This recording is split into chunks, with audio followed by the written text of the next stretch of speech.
Hello everyone. In this video, I will show you how you can split the names in the Excel. Okay. So to do that, I'm going to select the A column here. Okay. Then under the data tabs, and look for the data tools ribbon. Then select the text to columns option. Okay.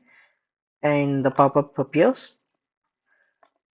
In my case, I have a comma and space in between first name and last name. So I'm going with the delimited option, which is suitable for my case. Okay. Next, and here by default the tab option is selected. I don't need this. I'm going to select comma.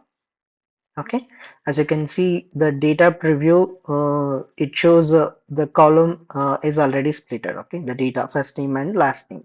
Okay, but there are some spaces in the last name, beginning of the last names. Okay, to remove the space, you can just click on the space here.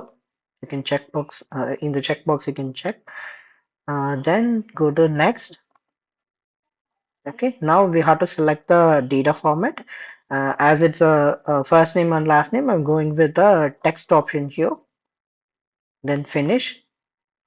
Okay, now you can see the column is splitted, and the first name and last name you can see it in a different column. Okay, uh, and one more thing, if you want to remove the last name, okay, if you just in case if you need only the first names and you don't need last name, we can see how we can remove the last name. Okay, just to control result, then select column A, same thing, and control H, replace, in the replace tab, find what,